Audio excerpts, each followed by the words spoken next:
Felicitous greetings, fellow fanatics.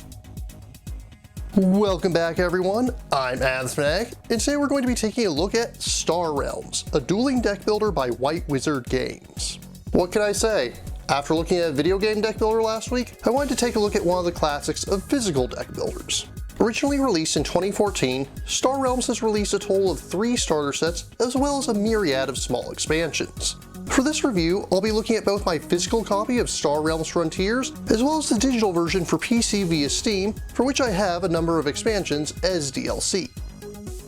In Star Realms, 2 or more players will start with identical decks of 10 cards each, using trade from those to purchase new cards from the store lineup. Your purchases can include new ships, bases, or if you're playing with certain expansions, heroes to give you a temporary boost. Play will continue until only 1 player is left standing, at which point they're declared the winner. To set up, each player will take 8 scouts and 2 vipers, shuffling them together to form their starting decks. Each player will take 2 cards to show how much authority they have, setting them to 50, using 1 card to keep track of the tens place and the other for ones. Authority is effectively your hit points, and once they hit 0, you're out of the game.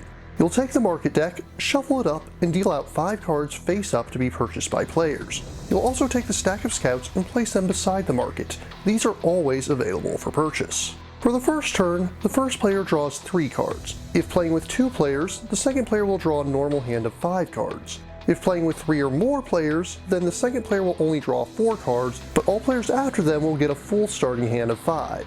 With that, you're ready to begin. During a player's turn, they may play any or all of the cards in their hand. As is probably familiar to fans of deck builders out there, the order you play your cards doesn't matter too much in early turns, but becomes very important later on. As aforementioned, you start out with 8 scouts and 2 vipers in your deck, which give you 1 trade and 1 combat respectively.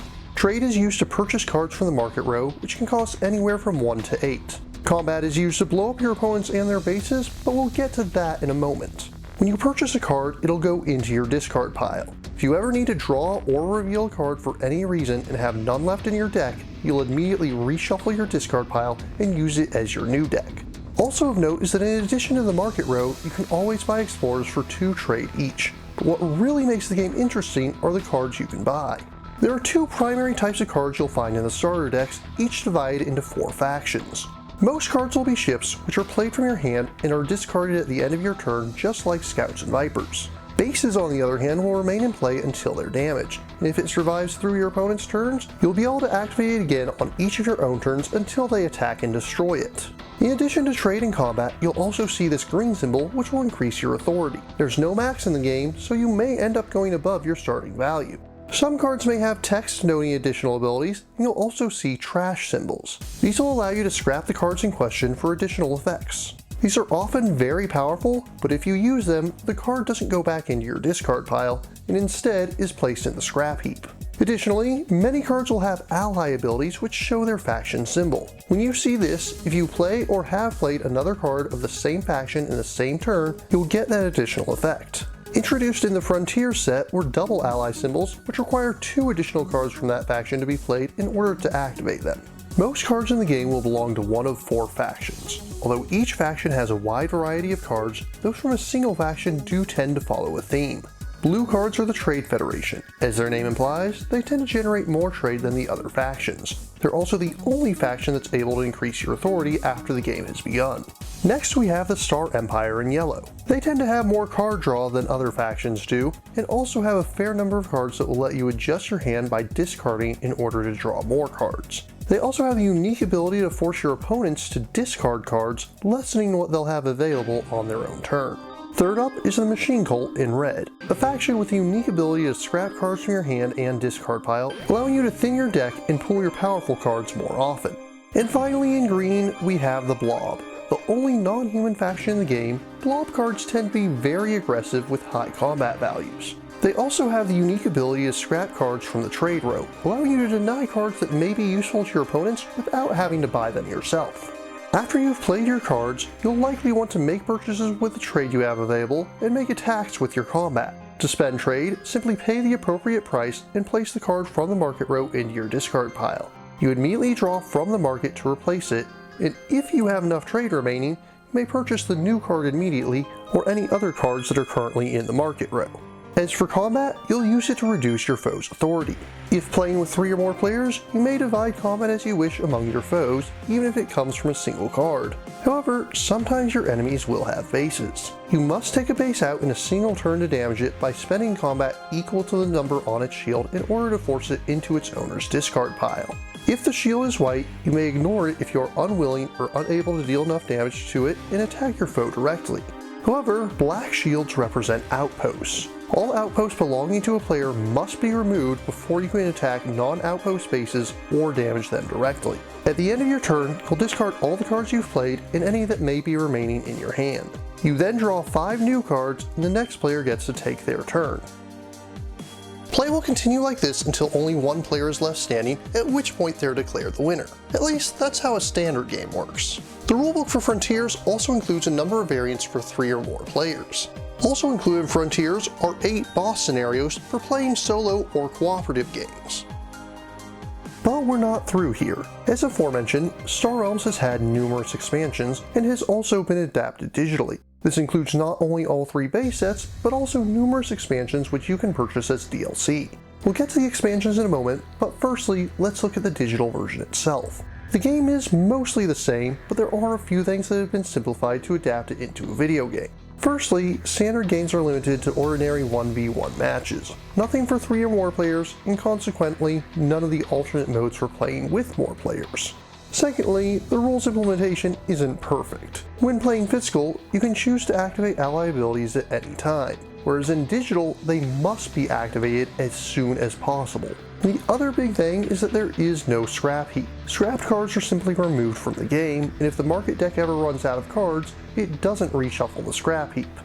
However, Star Realms Digital does have the addition of a campaign mode of sorts. This includes a number of challenges which will give you special rules. Sometimes starting with certain cards already in the decks for you or your opponents, other times changing things up entirely.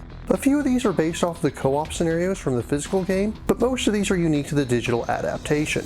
Some of them are fun and interesting, but others are horrendously stacked against you and absolutely unfair. There's also a story that connects the missions within a chapter, and sometimes even between chapters, but it's honestly pretty forgettable and little more than background fluff that you can safely ignore.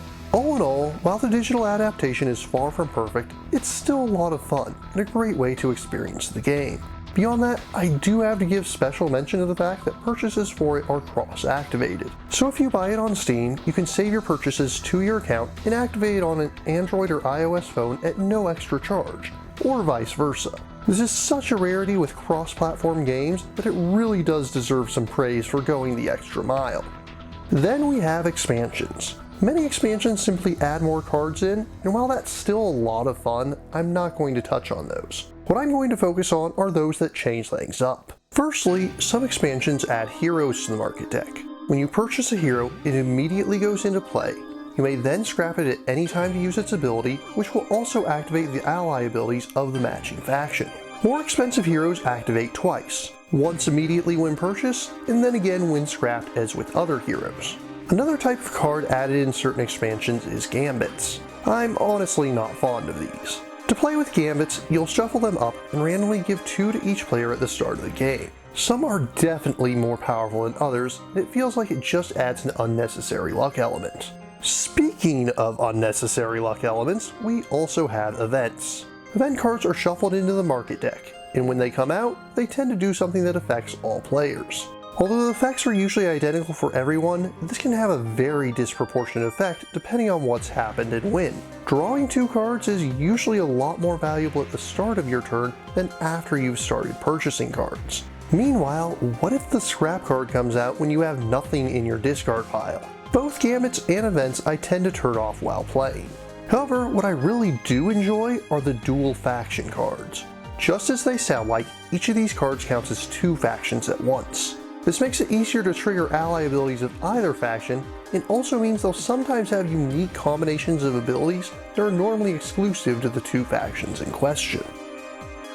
There's also features from other expansions that I've not tried yet, but would like to briefly bring attention to. First off are missions, which give players a goal, and if they fulfill it, they'll gain a reward. I do like the idea of having to earn those rewards, rather than just randomly being given them like with gambits. As for how well balanced they are, I can't say. What I'm really excited to try out though are the commander decks. Each of these is a more powerful starter deck that you use in place of your scouts and vipers. In digital, these are limited to being played 1v1 against one another. However, the physical versions also allow you to play 2v1 against 2 standard decks on a team. Back to physical, it's time to briefly discuss the components, but the only thing to really talk about here are the cards themselves. They're of decent thickness, though they lack any sort of protective coating. The artwork is really nice and shows off a wide variety of sci-fi creations. With all of this, where are new players supposed to start? Well, digital is obviously the cheaper option and even has a free demo for you to try. But what about those of you who don't like playing games digitally? For you, there's 3 options: the original Star Realms set, the Colony Wars set, and the Frontiers set. Each of these is fully playable right out of the box, though it's generally agreed that Frontiers is the best starting point. Frontiers has everything you need to play with 4 players without buying anything else, whereas Colony Wars and the original are both limited to 2 players. Additionally, Frontiers also has the aforementioned cooperative scenarios if that's something you'd like to give a go. I should also take the time to mention that White Wizard Games has also recently announced a Star Realms box set is available for pre-order. This will include the original Star Realms set, as well as the Gambit expansion. Also included are a game board and enough starter decks for 4 players to play together.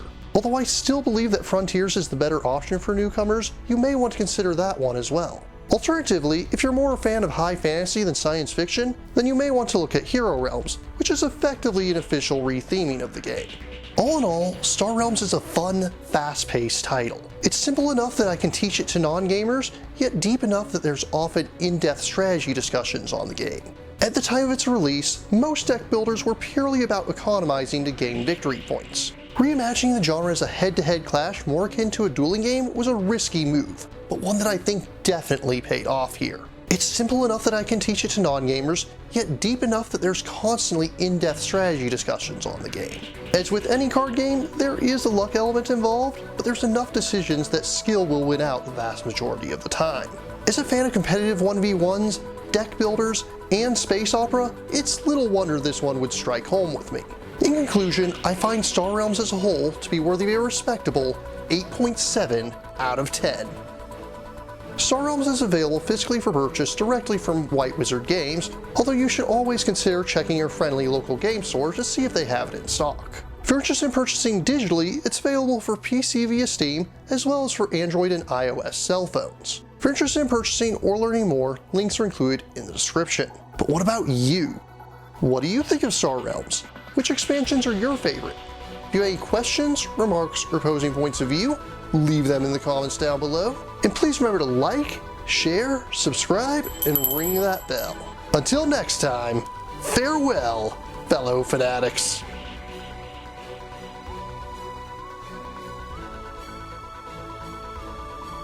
Thank you again for watching. I have plenty more to share with you if you're interested. You can click up here above my head to subscribe to my channel. You can click over here on my monitor to see the most recent video that I've worked on. Or if you prefer, you can click up here to open this mysterious vault and see what video that the YouTube algorithm has picked just for you.